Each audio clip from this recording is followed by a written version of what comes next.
you may live in a place like this where I don't know, they threaten to fine you if you have dandelions in your yard. But if you want to slowly but quickly turn your yard into a garden on the cheap, one thing you can do is, all right, this house had one flower bed right out front where this steel marker is. That's where the flower bed was. The one flower bed was right there. You extend the flower bed, cutting out all the side, right?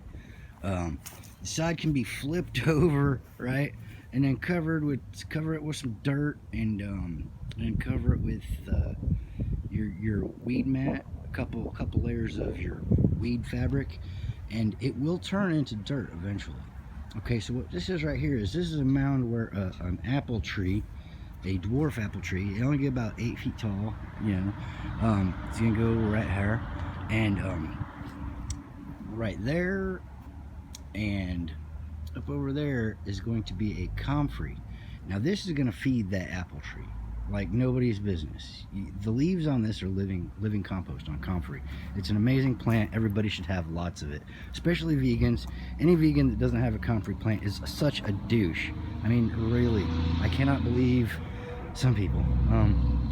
Anyway, you make the flower bed bigger and you add plants that help. See, these right here, these are for the, okay, we live in the 1950s and we are going to control the planet to death aesthetic. You know, that vibe, that 1950s, okay, and there were no flower beds along here. These will tolerate a lot of shade, and they attract hummingbirds. I forget what they're called. It's coral bells, but I forget the name of them. No beds back here. There's plenty of stuff that'll grow in the shade. This gets a lot of shade here. But what you do with all that sod is you make the frames for that bed, like the 3x3 bed I told you about. You build these frames, and you just put the frame in place. You cut it to where it's level. You cut the ground to where it's level, or you add to the ground. Either way, whichever one you think is easier. You can just put blocks underneath it, but you get that frame level, just the wood. You don't even got to worry about anything else. And it only takes about a half hour to put that wood together. You stack your sod in there, right? Which this has been tampered with since then, but I just stack the sod upside down, and it looks acceptable to people that like order and control. You know what I mean? Anyway, you get it. Okay, right here to this point. Okay, and if you do not have sod, you need to add. Use firewood. Find a cheap place to get a buttload of firewood and load it up about this far with your firewood.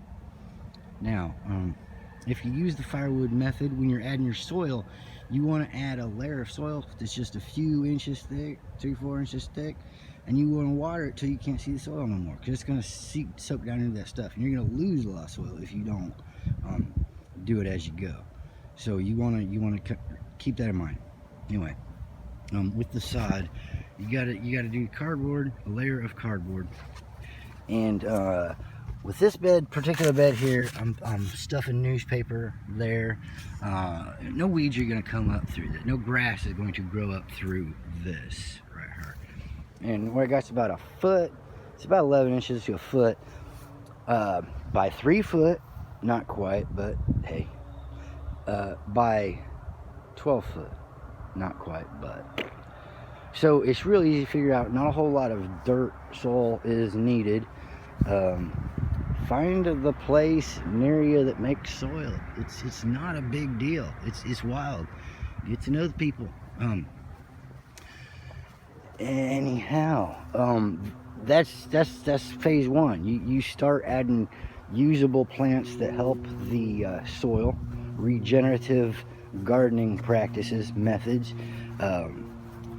and well, keep it pretty, keep it enjoyable, make it a place. Okay, make your own Garden of Eden, okay, if possible, because look, man, vacation is an insane thing. The whole concept of a vacation is fucking insane. Why would you want to escape your fucking life? Why? I don't get it. Anyhow, I love you. Bye.